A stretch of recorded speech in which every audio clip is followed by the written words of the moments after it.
প্রথমে বাটিতে জল দিয়েছি। জল দেওয়ার পর আমি এবার আস্তে করে এঁচোড়টা ছেড়ে দেবো। যেহেতু এঁচোড়টা তোমার হালকা সেদ্ধ হবে।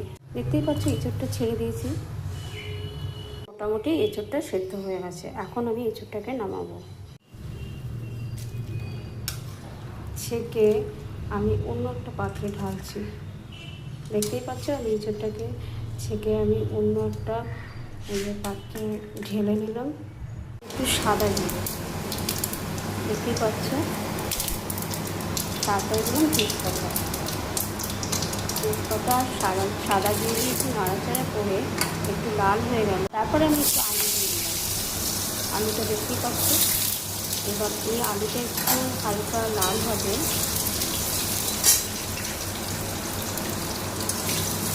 হালকা নাড়াচাড়া করে একটু লাল হবে। লাল হওয়ার পরে তারপরে আমি এঁচোড়টা দিয়ে দিলাম। দেখতেই পাচ্ছি আলুটা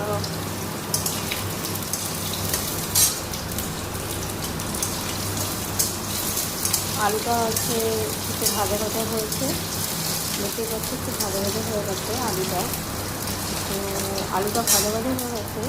এবার আমি এঁচোড়টা ছেড়ে দেবো। আস্তে আস্তে এঁচোড়টা এবারে ছেড়ে দেবো। দেখতেই পাচ্ছি এঁচোড়টা ছেড়ে দেবো।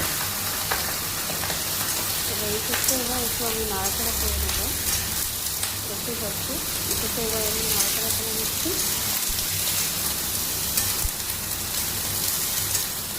এঁচোড়টা নাড়াচাড়া করে আমি আস্তে আস্তে সব কিছু নিয়ে দেবো। নুন দেবো, হলুদ দেবো, মশলাপাতি সব কিছুই দেবো। যেহেতু আজকে বৃহস্পতিবার, এটা নিরামিষই হবে।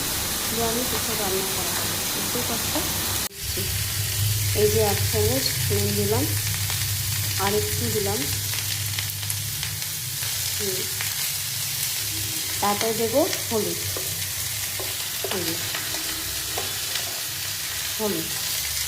দেখতে পাচ্ছি হলুদ দিলাম। হলুদ দেওয়ার পরে এবার আমি মশলাটা দিয়ে দেবো। এই মশলার মধ্যে আদা, জিরে, লঙ্কা সব রকম পেস্ট করা আছে। তো আমি এই মশলাটা দিয়ে দিলাম। দিয়ে এবার আমি একটু নাড়াচাড়া করে নেব। আমি এই প্রথম ইউটিউবে রান্না নিয়ে এসেছি বন্ধুরা। তোমাদের কেমন লাগছে প্লিজ একটা কমেন্ট, একটা লাইক আর শেয়ার করতে ভুলো না যে আমার রান্নাটা তোমাদের কেমন লাগে।